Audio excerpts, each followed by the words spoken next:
Kwaziwai vateereri, tinomuchingamidzai kuchirongwa The Second Coming of Christ chamunopiwa naPastor Gift Rhodzi vekuNorth Zimbabwe Conference of the Seventh-day Adventist Church pamwe chete naPastor Caston Betera vekuEast Zimbabwe Conference of the Seventh-day Adventist Church.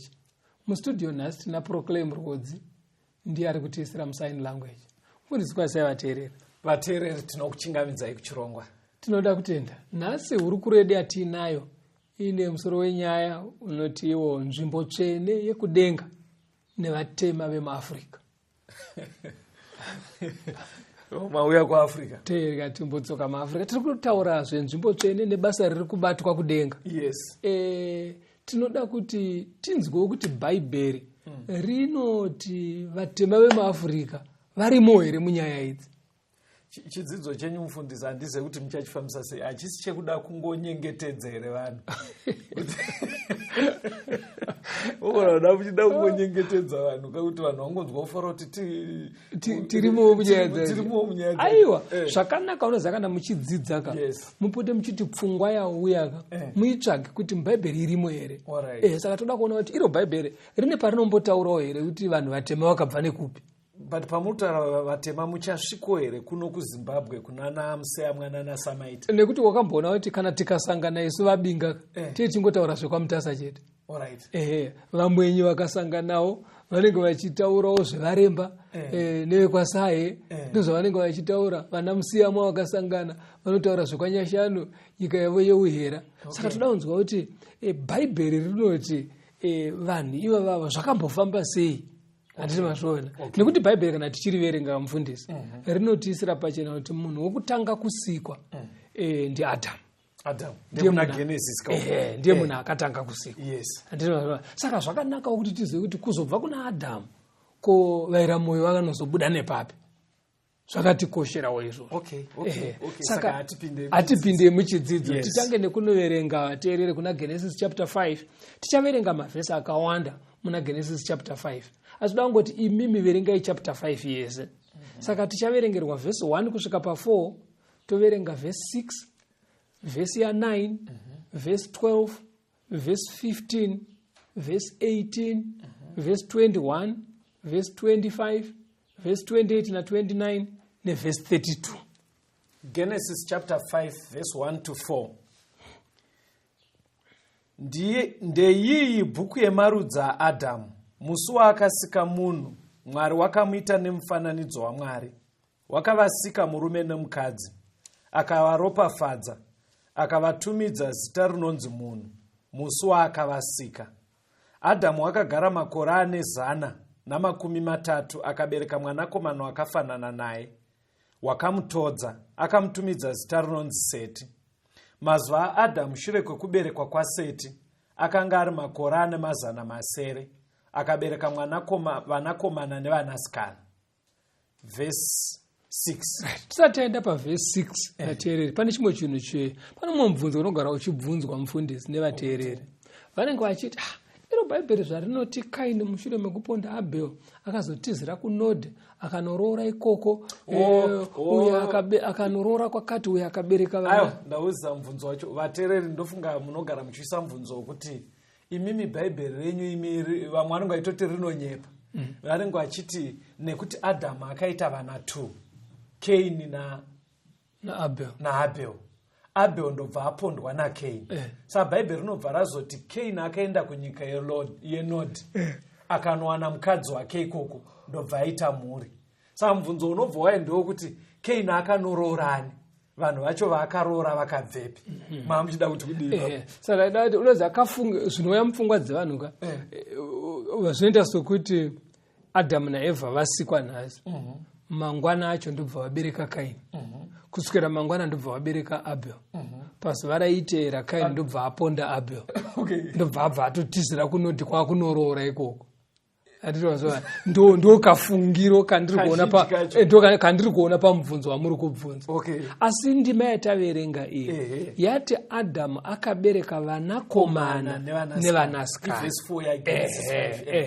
Saka bhaibheri zvarinoita mukanyorerwa kacho panowanzotaurwa mazita ari mutsinga dzenyaya iri kuteverwa. Kune vamwe vakawanda havataurwi, kunotaurwa vashoma vanosusukidza nyaya iri kuteerwa kuti ibude. Saka Adhamu naEvha vaive nevana vakawanda, vanakomana nevanasikana. Munguva iyoyi zvakare mufundisi, mukatarisa Adhamu pakuroora, dai taibvunza kuti akaroorani, bhozi akagadzirirwa mukadzi kubva pambabvu yake. Nekumwe kutaura taiti Adhamu akazviroora kuzi akaroora mbabvu yake ka. Saka panguva iyoyo zvanga zvisina dambudziko kuti munhu aroore hazvanzi yake yomumba. Chitema chaisati chaita. Mwari ndiye akatozorambidza papaya nekuwanda kwechitema kuti musaroora nehama nehama. Asi panguva iyi zvazvisina dambudziko. Ende pamataura kuti dai tiri kutaura nhasi ka shuwa Adhamu akazviroora because mukadzi wake akabva paari. Saka zvinonobuda apa ndezvekuti zviri pachena kuti Kaini akanorora one of his sisters. That's right. Yabva yatopera. Alright, ngatifambei nechindifundisa. Ndendakuerenga verse 6. Right. Seti wakagara makore 405 akabereka Enoshi. Verse 9. Enoshi wakagara makore 20 akabereka Kenani. Verse 12. Kenani wakagara makore 40 akabereka Maharareri. Verse 15. Maharareri wakagara makore 65 akabereka Jared. Verse 18. Jared akagara makore 462 akabereka Enoki. Verse 21. Enoki wakagara makore 65 akabereka Metusera. Verse 25. Metusera wakagara makore 180 akabereka Rameki. Verse 28. Rameki wakagara makore 182 akabereka mwanakomana, akamutumidza zita rinonzi Noa, achiti, uyu uchativaraidza pabasa redu nepakutambudzika kwamaoko edu, zvinobva panyika yakatukwa naJehovha. Verse 32. Noa wakanga ane makore 500. Noa akabereka Shemi naHami naJafeti. Right. Saka ndima yataverenga iyi muna Genesis 5 iri kutipa nhoroondo kubva pana Adhamu kusvika kuna Noa nevana vake. Saka painzi Adhamu abereka Seti abereka Metusara, Enoshi vachiteerana kudaro kunosvika pana Noa. Saka Noa muzukuru waAdhamu. Chizukuru icho. Handiti mazvionaka. Right. Saka toda kunzwa zvakaitika munguva yaNoa. Pana Genesis 7 verse ya 7 neverse 23. Genesis 7 verse 7. Ipapo Noa wakapinda muareka nevanakomana vake nemukadzi wake nevakadzi vevanakomana vake nekuda kwemvura zhinji. Verse 23. Zvipenyu zvose zvakanga zviri pasi pose zvikaparadzwa, zvaiti vanhu nezvipfuyo nezvinokambaira neshiri dzedenga zvikaparadzwa panyika. Noa ega akasara nezvakanga zviri muareka naye. Right. nekupindana kwemazuva mufundisi nemivateereri huipi hwakaenda huchiwanda panyika vanhu vachiwandawo vanhu vakatadza zvikasembura Mwari kusvika pachimiro chekuti Mwari akati handingavasiye vachirarama vanavo zviri nani ndiparadze vese nditange panyowani. Ndo pakarongwa pfungwa yemurove wemvura nekuparadza vanhu nemvura areka ichibva yavakwa. Saka muareka makapinda Noa nekuti anga akarurama nemukadzi wake nevanakomana vake 3 nevakadzi vavo varora vaNoa. Saka inobva ita 8 ndo vanhu vakapinda muareka nemhuka dzaipinda 2 sekuverenga kwatinoita. Mvura ndobva yanaya kunyudza nyika yese nemakomo nemiti mirefu kusvikira vanhu vese vafa kwaungosara 8 ava chete. Right. Saka hakusi kutanga panyowani here kwaiva kuita Mwari? Kutotanga panyowani ikoko nekuti vanhu havanga vamusembura. Toona kuti chero kuvataurira havasi kunzwa, saka peta kungovabisa tombotanga nevanoteerera. Patinechiti Mwari ane rudo ndiMwari werudo apa. Rudo Mwari vane rudo mufundisi. Asi nemivateereri bati pane nguva yaanozotsamwa. Kuzva unofunga kuti kana aine rudo haaparadzi. Aiyo ane rudo zveshuwa asi pane nguva yaanotsamwa. Ende kana atsamwa Mwari hasha dzake hadzipombodzeke. Saka ndo zvaakaita panguva. Handei pana Genesis 10 tiverenge vhesi ya1 nevhesi 32. Genesis 10 vhesi ya1. Ndiwo marudzi evanakomana vaNoa naShemu naHamu naJafeti. Ivo vakaberekerwa vana shure kwemvura zhinji. Vhesi 32. Ndidzo mhuri dzevanakomana vaNoa nedzimba dzavo nendudzi dzavo, kwavari kwakabva ndudzi dzose dzakapararira shure kwemvura zhinji. Saka mushure memurove vana Noa nevana vake vabuda mungarawa.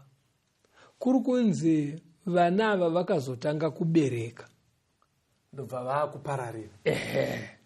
Saka hanzi ndudzi dzese dziri panyika nhasi dzakabva muvana 3 ivava vaiti Shemu komana mukuru aiteerwa naJafeti kuchiuya Hamu. Ndo vakabereka vana vakazadza vakapararira pasi rese mushure meflood. Right. Saka munoverenga kuna Genesis chapter 10 vateereri. Muiverenge chapter yacho yese. Hatendei kuna Genesis 11 verse 1 nevhesi ya 6 kuenda pa8. Genesis 11 verse 1. Nyika yose yakanga ine rurimi rumwe nekutaura kumwe. Verse 6. Jehovha akati, tarirai vanhu ava ndivamwe, vane rurimi rumwe vose. Zvino ndizvo zvootanga kuita. Zvino hakuchine chinhu chavangada kuita chavangadziviswa. Handei tiburuke tindopesanisa rurimi rwavo ipapo, kuti varege kunzwana kana votaurirana. Jehovha akavaparadzira ipapo, vakapararira pasi yose, vakarega kuvaka guta ravo. Saka chimwe chiri kubuda panapa vateereri ndechekuti kubva pana Adhamu kunosvika pana Noa nekuzoburuka pavazukuru vaNoa vana vaShemu vaJafeti naHamu hanzi kwaingotaurwa mutauro mumwe chete. Ndeupi pastor? Bhaibheri harina kutitaurira kuti ndeupi, asi rinongoti vanhu vese vaive nelangweji imwe chete. Kana tasvika kudenga tichanojekerwa nazvo kuti nderupi rudo. But chakakosha izvo kuti vanhu vaingotaura one language. Saka pfungwa yaMwari yanga yakadaizvo. Vanhu vaifanira kuberekana vopararira kuzadza nyika yese. Saka vanhu manje kana muchiverenga pana Genesis 11 vakati ngatirege kupararira zvataurwa naMwari. Uyai tigare muguta tozvivakira guta. vachinyatsoziva kuti zvavakuita zvasi kudiwa naMwari zvoita sekuti vakataurira kuti zvataakuita hazvidi kuita Mwari izvi togona kudzokororerwa zvakaitwa madzisekuru edu akaparadzwa nemvura. Ndobva pabuda vamwe vakauya nezano rekuti kana mvura ikazodzoka uyai tifanoronga zvekuti haitinyudze. Ndobva vatanga kuvaka chete unoziva kuti munhu kana asingadi kuteerera anozviomesera. Uyai tivake rusvingo runoenda mudenga kudarika pakagumira makomo zvokuti chero mvura yacho ikafudzira makomo ese isinoramba tichikwira nemanera toenda kudenga tonohambita Mwari. Saka Mwari ndobva ataura tarisa pasi manje ndokuona karikarikirike runokwira nerunodzika vari kuvaka rusvingo. Mwari ndobva ati vanhu ava kava vari kutaura language imwe chete. Saka kana vanhu vachinzwanana pakutaura vanofurirana votoita chinhu chacho chinotobudirira. Ndo paakazoti ndatichidzika tinova confuse nemalanguage tiise mweya wemitauro mweya wendimi vataure ndimi dzakasiyana siyana. Saka ndimi malanguage. Saka amene kuti akavakamura sei kuti vaitaura mutauro uyu aivaverenga sei Mwari ndiye anotozviziva. Tichanozvinzwa pamwe kana taakuzoita nyaya utaakudenga kuti vakakamurwa sei. Asi kana mukadzidza manje muchitarisa pamamepu ekare muchaona kuti Shemu nedzinza rokwake rakabva kwaari vakaenda kuAsia Minor. Then Jafet nemadzinza akabva kwaari vakaendawo kuEurope. Hamu chikomana chidiki aive nevanakomana 4. Mudiki ainzi Kenani ndiye akanogara kuKenani kuPalestine. Iyo kwatinoti kuKenani. Kwatoti kuKenani. Pane mumwe futi aivepo. Anga aine vana 4. Saka vamwe 3 ava ndo vakagara muno muAfrica. Saiti Put, Mizraim naKush. Tichauya tozvitarisa tambonzwa kambo. Tonyatsoona kuti uyu akaenda papo. Saka malanguages paakacreatwa naMwari akacreatwa ka1. Zvekuti hakuna language inogona kuva iri pamusoro peimwe. Zvakangoitwa ka1 ndobva atongotanga malanguage. Zvekuzotiwo vanhu vanogona kunzwa vari pazasi nekuti hagone chirungu ifungwa bedzi muvanhu kuti vakauya vaine chirungu vakauya nefuma kana kuti vakauya vaine simba. Saka munhu ufunga kuti rurimi rwamai vake rwakaderera pane rumwe kana kuti rwakatukwa. Aiwa mitauro yese yakangoitwa ka1 ende yakainzana. Pane pandoda kuti muzoswotsanangura pamataura kupararira kwevana. Mirai timbonzwa kambo. Alright.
Tinomuchingamidzai vateereri tichienderera mberi nehurukuro yedu nzvimbo tsvene yekudenga nevatema vemuAfrica.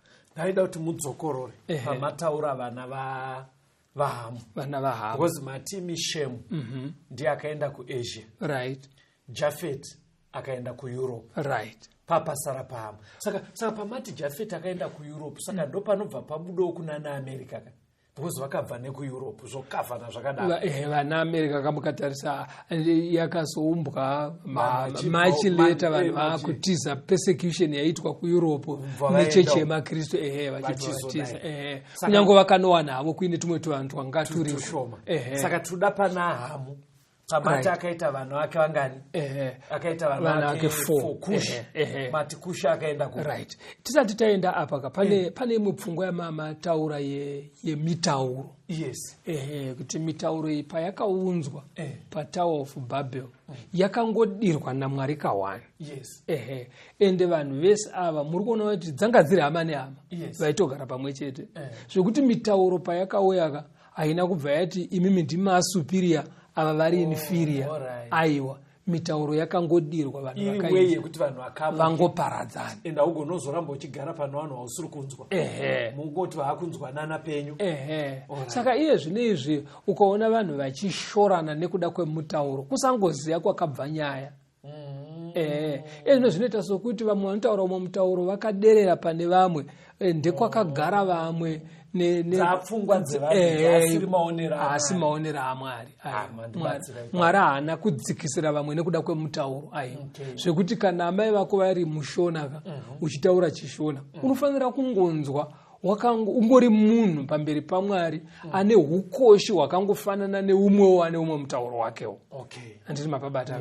Right. Saka pavana 4 vaHamu apa Kenani tata akanogara kuKenani kuPalestine. Yes. Right. Kwaita mukomana Mizraim ndiye akanogara kuEgypt.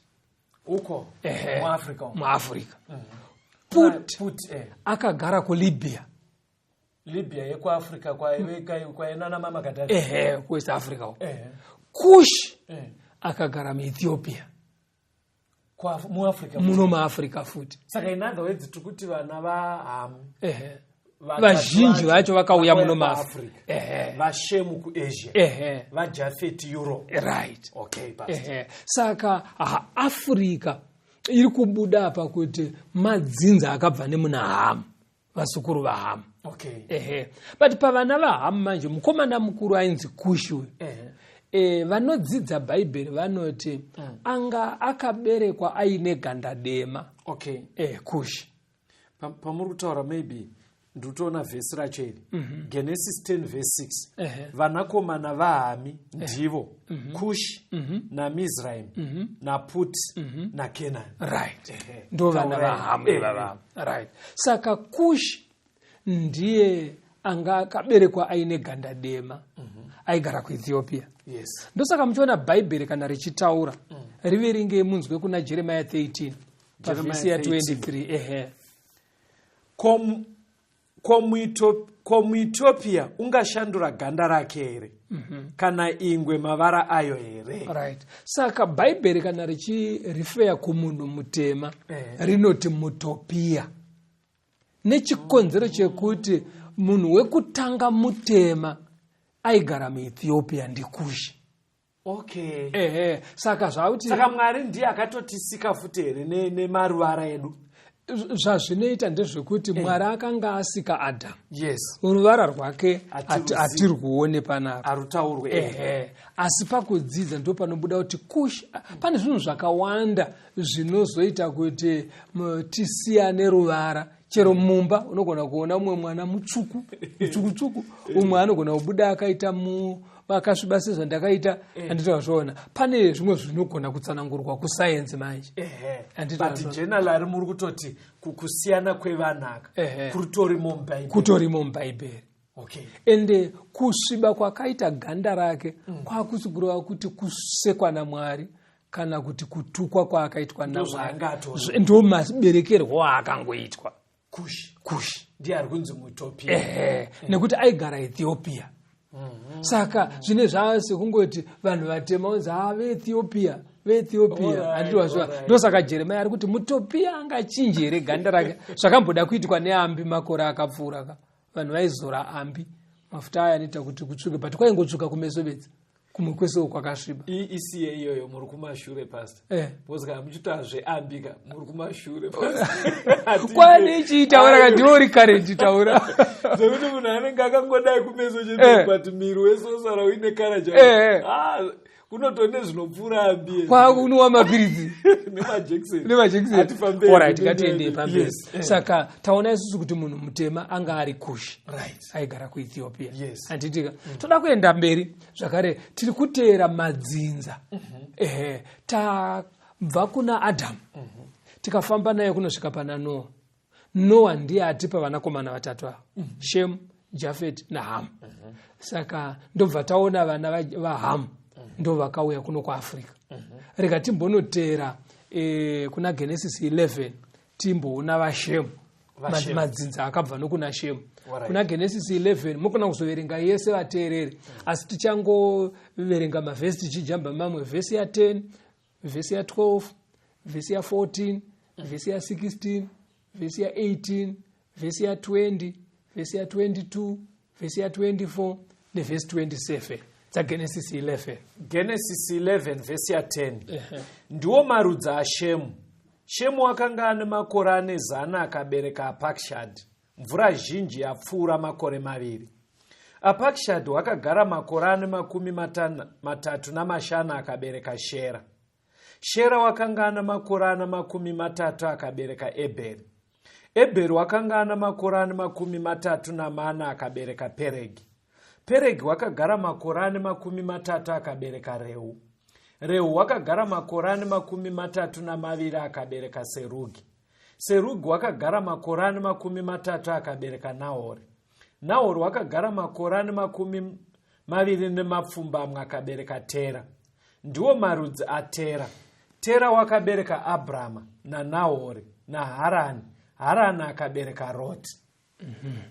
Saka pana apa taakutangira pana Shemu. Titangira pana Shemu tiri kutaurirwa vana vakabva kuna Shemu nevazukuru. Tinondosvika pana Abrahamu.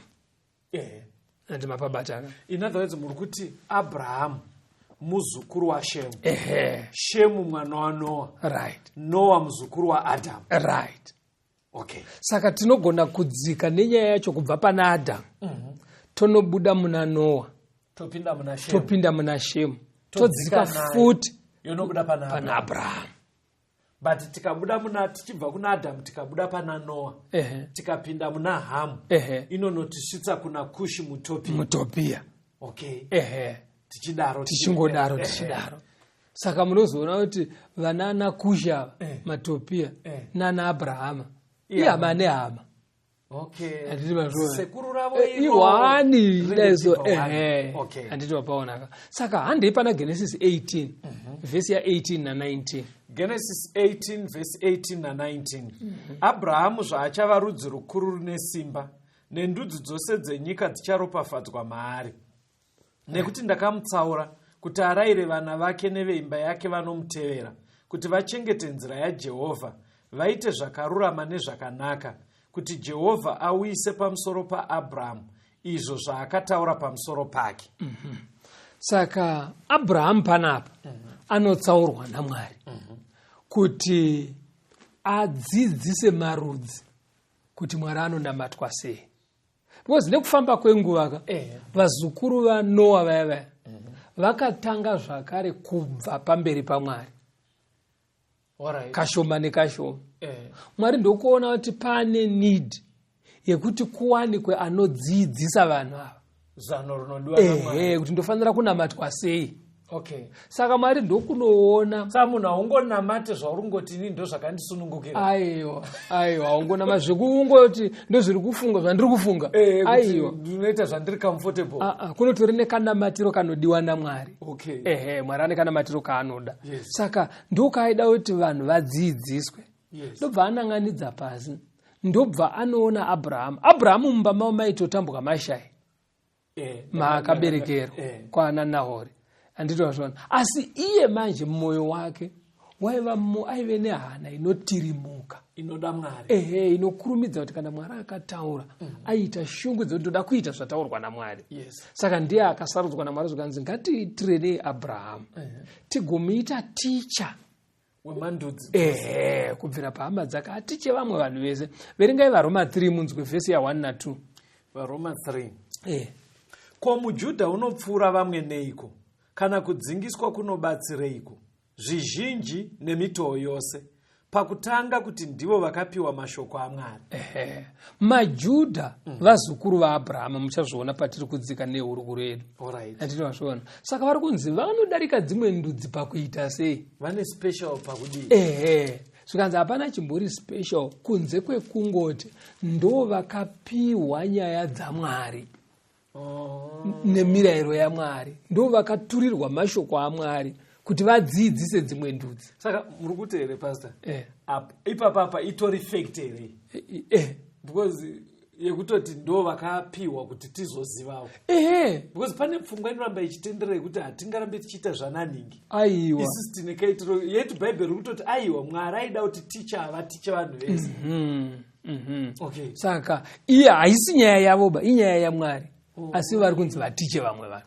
Saka iwo ukazoti manje inyaya yako iye atotumwa kukudzidzisa paita mhosho manje. Ndakunzwa yawo. Anditika. Hande pana Genesis 16. Genesis 16 verse 1 na 2 ne verse 15. Verse 15. Verse 1 na 2. Zvino Sarai mukadzi waAbhurahama wakanga asingamuberekere vana. Iye wakanga aine murandakadzi muIgipita wainzi Hagari. Sarai akati kuna Abhurahama, tarira Jehovha wandikonesa kubereka. Pinda hako kumurandakadzi wangu, zvimwe ndingawane vana naye.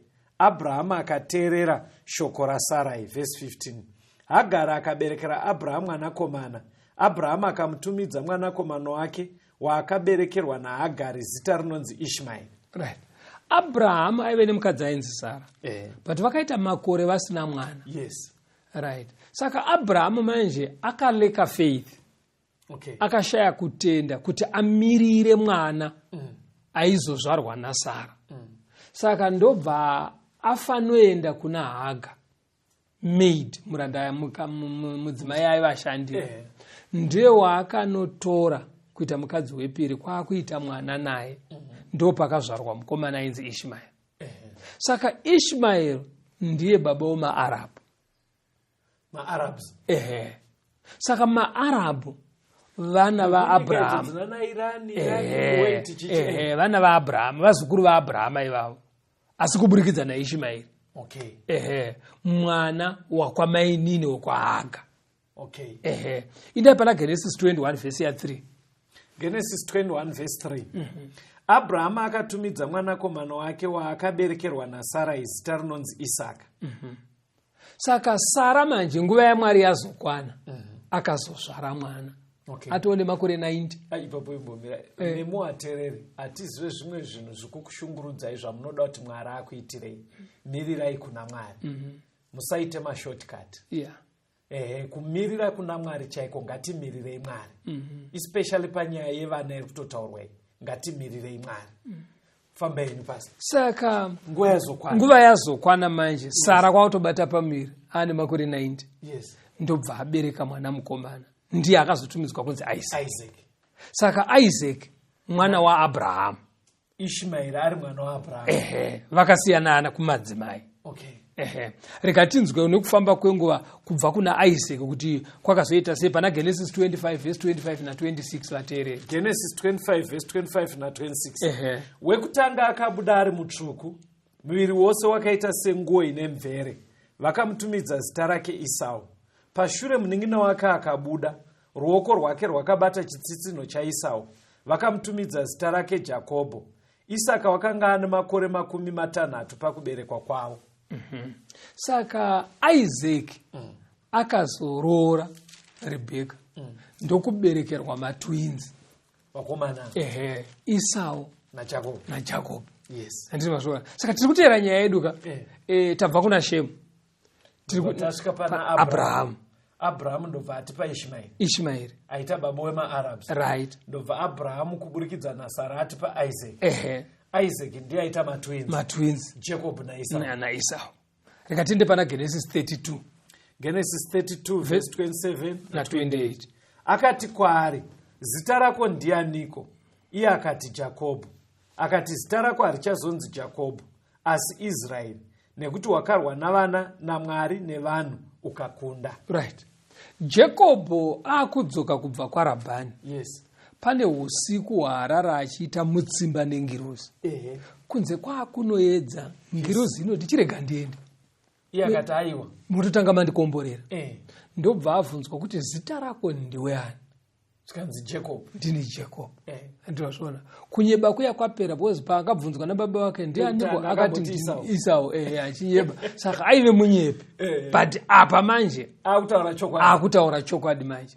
Ndobva anzi nengirozi because akambobvunzwa nababa wake auya nechikafu chiyaka. Ndiwani akati ndini. Saka paakubvunzwa ndiwani. Sikanzi ndini Jacob. Akutaura chokwadi manje. Kudenga vakati no right mukomana chimupai zita rake chairi. Ndobva anzi kubva nhasi auchazave Jacob wakunzi Israeri. Saka ndopanobva patinoti vaIsraeri. Patinoti vaIsraeri, maJudha vaIsraeri, vana vaJacob. Vari vazukuru vani vaAbraham. Baba wavo ari Isaac. Anditozvona. Saka kubva kumaJudha vaIsraeri tinokwira muna Abrahama, toenda muna Shemu, toenda kuna Noah, todzokera kuna Adamu.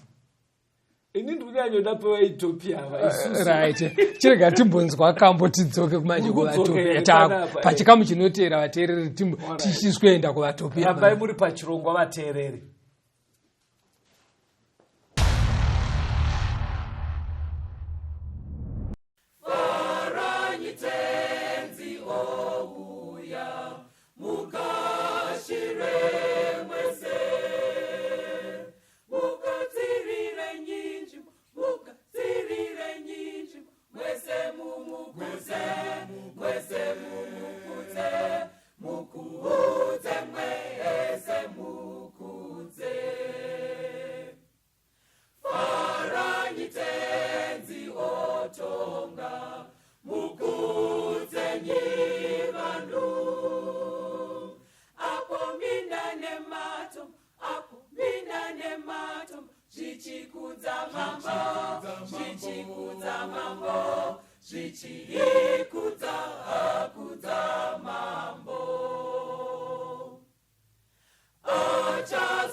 Tino muchingamidza yavateereri tichienderera mberi nehurukuro yedu nzvimbo tsvene yekudenga nevateme vemuAfrica.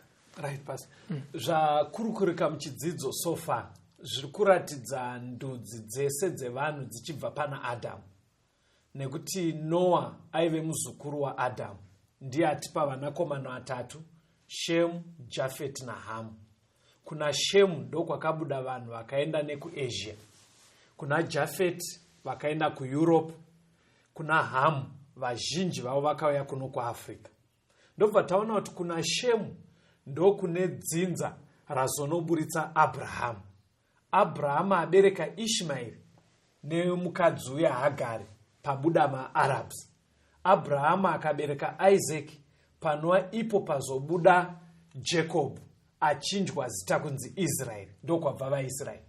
Pakanaka ka? Pakanaka. Ini ndenda kubvunza ndikati dzokai kuno kuAfrica. Right. Ndokwatiri kuda kuno. Right. Yes. Saka chirega tidzoke muAfrica. Yes. Asi takabata pfungwa iye kuti kumba kwaShemu ndo kwakanosarudzwa Abrahamu azobereka vaIsraeri kuti vave maticha ekuticha dzimwe ndudzi kuti Mwari wekudenga anonamatwa sei. Okay. Saka toda kuona isusu kuti Afrika yakambogara yaswederawo here kune zvekunamata Mwari wekudenga.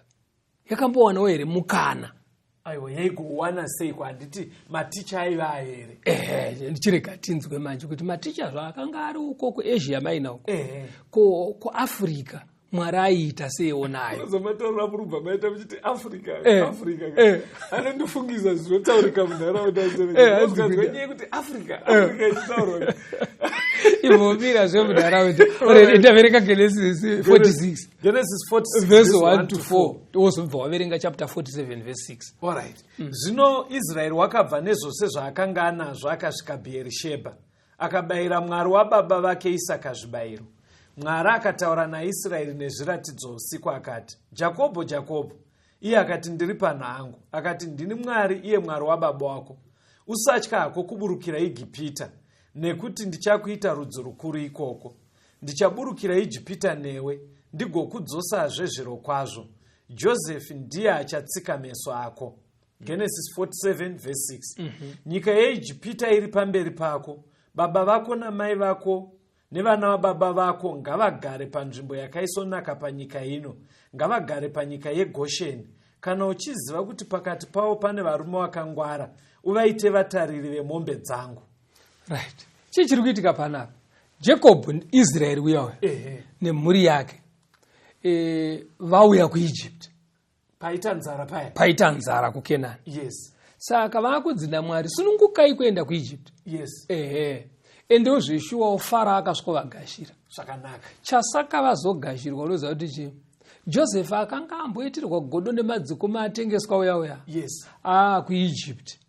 Raive zano raMwari kuti asvikoita vice president muEgypt. Mukuru chaiye. Yes. Because Farao andoti pane imwe nzvimbo hakuna munhu akangwara saJosefu muno. Yes. Ende ndiwo wakutonga kunouko kuEgypt. Angori pamusoro pako ndini bedzi. Otherwise ita zvese.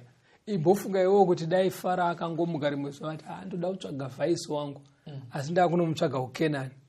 Ouya naJosefu inga isingabude. Unopandukirwa. Handiti wazvona. Saka zvaifanira kutoti Josefu auye mukutengeswa. Ombotengwa naPotifa, ombosungwa oenda mujeri achipiripiwa zvokuti kusumuka kwake manje hakuna akazomuitira godo. Saka pane dzimwe nguva Mwari dzaanombotora maruto akadaro nevana vake zvake. Handiko kune nyaya yedu. Uchimboenda kumba achigadzira metsi dzake kuti kana uzonosvikapo hapana mubvunzo uchaitika. Handitozvona. Saka azodaro manje iye agara manje ane makii ematura emuEgypt. Ndipo paakati handingagare nemakii epadura vana baba vangu vachifa nemadzikoma angu. Ndipo pazouya. Vamwe vanoti akapuhwa makii eweya Evha paanawo haachadi kuona hama padhuze. Josefu akanodedza manje hama dzichibva dzauya kuti uyai. Saka vaIsraeri ndobva vauya ndobva vasvikonzi garai muGosheni. Ende vakauya vari vashoma kuma 60 something. Verenga pana Exodus 12 unzwe paverse 41. Exodus 12 verse 41. Pakupera kwemakore ane 430 nemusi iwoyo hondo dzose dzaJehovha dzakabuda munyika yeIjipita.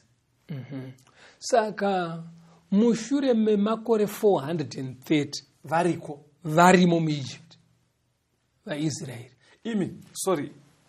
Pfungwa yadzoka manje, yadzoka pastor. Ava ndo maticha auya kuAfrica nekuti zanzara uKenani ndobva vasikogara 430 years. Vanga vakawanda sei? Vakauya vari kuma 60 something 70 ndobva vazodzokera mamiliyoni. Saka muri kuti here muAfrica maine mamiliyoni ematicha? Maive nematicha aya kaya akawanda kwemakore ese aya 400. Chifunga kuti mwana agere naticha anonetseka here pakuita homework? Aiwa, unetseka. Handiti wazviona. Saka Africa aina kugara yakafuratirwa. Saka pamatondipindura kapasta kuti bvunzo wongongoro kuti Africa kwedu kuno kuAfrica kuno. Right. Maticha zvaari ekuAsia. Saka Mwari aiti todiwo. Right. Ndikuona kuti apa pakatomboita 400 years. Tine maticha. Mwari aigona kungonaisa mvura uKenani vongogara ikoko. But aida maticha auye kuno. Ambouyawo kuno kuAfrica. Saka ndobva vadzokera. Tarisaone pana mabasa 8. Tirumbotarisa Africa nekunamata Mwari. Haikuna kubva maiti Africa muchidaro kani. Ingatati munonditondedza. Ingoti Africa bwezvukabva mati Africa. Uchatitaurira chaunotondedzwa cha. Pana mabasa 8 27 na 28 neverse 37 na 38. Alright, verse 27. Akasimuka akaenda. Zvino kwakanga kuine murume weEthiopia, muranda mukuru kwazvo waKandesi, mambokadzi weEthiopia, waichengeta pfuma yake yose, wakanga uya Jerusarema kuzonamata. Wakanga achidzoka agere mungoro yake, achirava muprofita Isaya. Filipo akati, kana uchitenda nemwoyo wako wose zvingaitwa. Akapindura akati, ndinotenda kuti Jesu ndiye mwanakomana waMwari. Akarayira kuti ngoro imire. Vakaburukira vose mumvura, iye Filipo nemuranda akamubhabhatidza. Saka uyu muchinda aibva kuEthiopia. Yes. Ndiye aichengeta pfuma yamambokadzi ukuitwa tingati Minister of Finance. Okay. Anga achitobva kuJerusarema kunonamata. Okay. Zvichireva kuti uri kuona kuti kubva kuEthiopia kuenda kuJerusarema kunonamata. Saka kureva kuti vazukuru vaKushi vanga vaudzwa vaitoziva kuti Mwari anonamatwa ndiMwari wokudenga, Mwari wevaIsraeri. Ende kwazviri kunyatsoitwa nemazvo kuJerusarema. Ndokwaine headquarters dzekunamata. Saka aitoenda ikoko kumutambo wokunamata, kukembi meeting yaitwa gore negore. Aitoziva kuti ndokwakabva nyaya ikoko ndokwayakatangira. Okay. Andopabata. Because Jerusalem hamusi muAfrica. Aiwa. Saka aitobva muAfrica. Oenda uko kwehead office yekunamata. Handiti wapabata. Mune mauna kuti bvisa kuti. Chibuda kubviswa kwa. Kubva mati head office ka. Muri kuitira kuti imi ndoziva kuti muda kunyatsotsimbisira pfungwa kuti ndokwakabva maticha. Right. Saka nyaya yedu tiri kufamba nayo yakadaiwo. Uyu anzi aparidzirwa zvaJesu. Yes. Akabva abhabhatidzwa. Kwakutozofamba akauya kuno kuEthiopia atoo muKristu akabhabhatidzwa. Munoza pfungwa yandiri kutoita pawaterere ndeyekuti neposition yaive nemukuru Minister of Finance nezvaive Ethiopia kare waitonge uchiti ukataura Ethiopia wataura pasi rese. Saka ini ndiri kufunga neshungu dzake dzekuenda kuJerusarema pastor ndofunga akatozoita kuti Ethiopia yese iwane mukanawo. Right. Wekuziva vhangeri because position yake ndofunga kwaitwa zano raMwari kuti ngatitsvage munhu mukuru wekuti akadzidza akaziva oshare nevamwe. Anditi wapabata. Saka Africa yairamba ichiwana mukana. Africa yaingoramba ichiwana mukana. Okay. Now tarisaone manje pongoja kusaka kuno kuzasi kuno. Uyu munhu muchinda yakabhabhatidzwa mu 1st century ka AD. But iwo wakaita history. Tamuna na 2020. Right. Iwo wakaita history wo. Yes. Ku African history inotaura kuti kumakore kuma 1550 kune marudzi ainzi Maluba neMalunda But before that, history, because demand ndenda kuhistory, civilization chayo inotsanangurwa kuti zhinji yakaitika iko ku Northern Africa. Very good. Uri correct. Ndo zvinotaura nekuti munhoroondo munotoiswa pachena kuti university yekutanga yanga iri paAlexandria ndemuno muAfrica. Yes. Anditi wapaona. Saka dzidzo yaiveko muno muAfrica. Even pandaita history yeiyo Egypt. Pane topic yataita uchikoenzi Egypt and Kush. Right. But Kushi yacho vaisari yamunhu. Zvakatozojeka kwandiri mai manje kuti aikazvi kutobvuma zvinotaura Bible. Vachitaura kuvakwa kwemapyramids aya, irrigation dzavaiita vachidaro Shadoof method. Shadoof method. Ruzivo rwavaive narwo. Runoudza kuti Africa inge yakati yanga iri pamusoro zvachose. Mama kutaura zvemigration taura iti. Saka kuma 1550 manje. Kuna anonzi kuhistory Maluba Lunda migration. Vanhu pavaifamba vachibva kumusoro vachidzika. Ende kwavaifamba kwacho munzwa kuti vaibva pazasi peEgypt neSudan. Handisi mapambanaka. Saka ikoko chii chaizovaita kuti vafambe kwakutsvaga ndimo pekurima nekutsvaga ufuro hwemombe. Saka pavaifamba vachidzika varozvi vakasara muZambia. Right. Then maZulu vakadzika vakaenda kuTable Mountain kuSouth Africa, kuZululand. Right. Ikokoko ufuro hwakuita sehunonoshota ndo pakatiza vana muzirikazi. Vakukwira kuya kuno. Muzirikazi ndiye baba waRubengura. Rubengura ndo kuzosvikopinda munomo manje nekumatebherere nduku. Ava varozvi vasara muZambia. Vana mwene Mutapa ndo pavakafamba vachipinda muMozambique. Vakanouya nemuManika province. Vachibva vapinda muno muManika land. Ndakanyatsa kuteerera. History ndoziva kuti wakaita kaiwa isusu hatina kuita. Shona kana yakuzongotaura zvamuri kutsanangura izvi. Kwavaibva kuya kuSouthern Sudan kuya kuna Egypt vachuya. Pane vareshona ravanoti vakabva guruswa. Vanenge vachira area iyoyeyo inana Rwanda, Sudan, Ethiopia, vanhu vachimigrate vachidzika kuno. But ndizvozvo zvekutaura mufundisi kuti vanhu vakachitekeshera vachimuvha chiri kutaura mufundisi nyaya yevateereri. Toda kuti tione kuti Africa mukuzara kwayo iripo pazano raMwari ndizoka.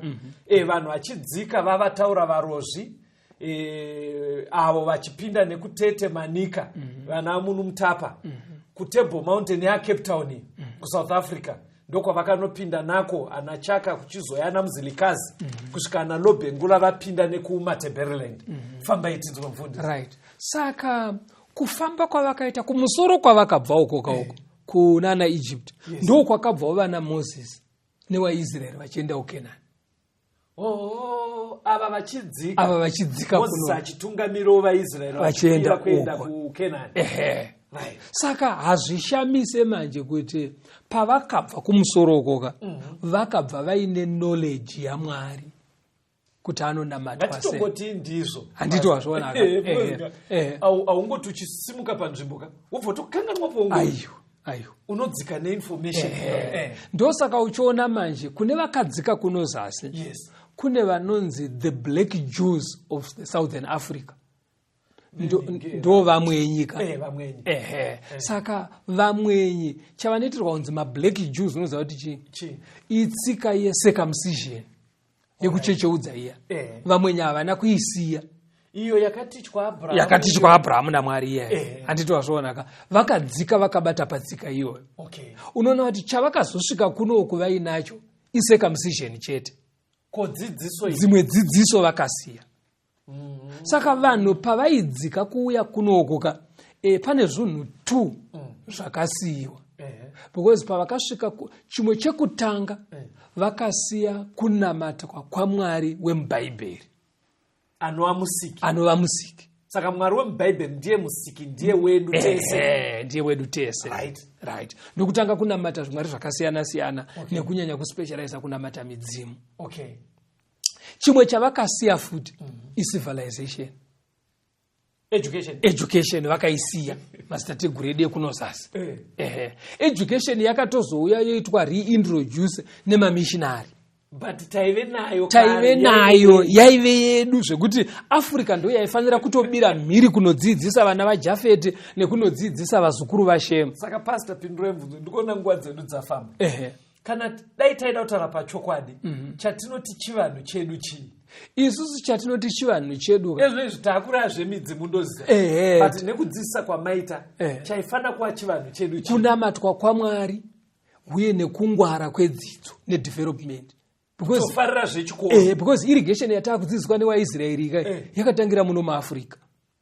Ndisi taifanira kutonoticha dzimwe ndudzi maskiri esa anditi wazvo nekunamata Mwari. Asi manje chinonakidza manje unoziva kuti zvakazarurwa 7 pavhesi ya9. Zvakazarurwa 7 verse 9.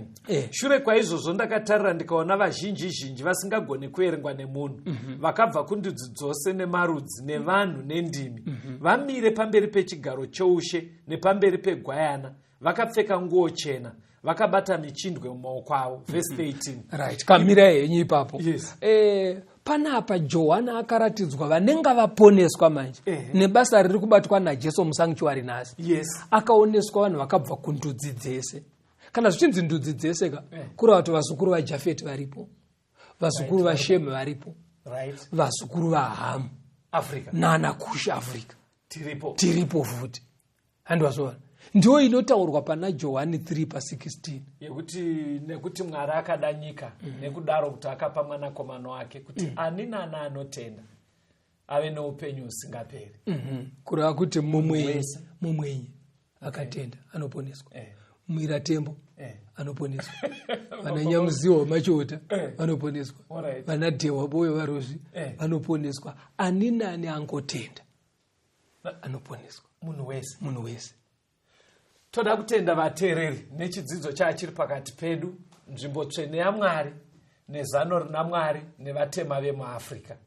Dai Mwari akukomborerai vana Museyamwa vanga vakateererana matemai, vana Mukuruwambwa, vana Samaita, vana Jena, vana Murewa.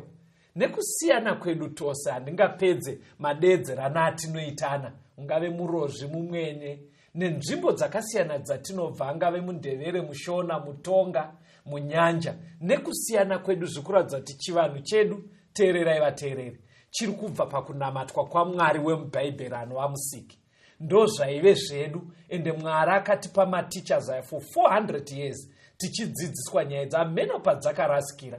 Saka ndokukumbirai vateereri kwamuri ikoko kudzinza kwenyu, kufamily yekwenyu, hatidzokei pakuva mateachers, tivandudze mhuri dzatinobva, tidzoke pakunamata kwaMwari wechokwadi. Onekei vateereri, tinotenda vateereri. Kana pangaita mibvunzo mukuru yapindura kuti tese tiri hama nehama, takabva kudzinde rimwe chete, tiri vana vomunhu mumwe chete. Kana paita mimwe mibvunzo ingamuke, onai hama dzenyu, shamwari dzenyu, vavakidzani vanopinda sangano rema7th Day Adventist vanoziva kwekuenda nemi. Kana izvozvo zvichikunonokerai, tibatei panhare 0775 460 175 0775 460 175 kana kuti 0716 452 086 0716 452 086. Mwari vave nemi, tisangane muchikamu chinoteera. Soko rakanaka kunesu vafambi apo tinoenda pasipo asi muponesi achazouyazve kutonga umambo wakewo ariku uya nekukasika Jesuzve arikudzoka nevafambi vake vachazotorwa apo Jesu ouya. Makuva ekare apo vanorara vafambi vakafa naKristu vachaza varurwazve vanhu vanomuka vachapona pamwe naJesu. Ari kuuya nekukasika, Jesuzve ari kudzoka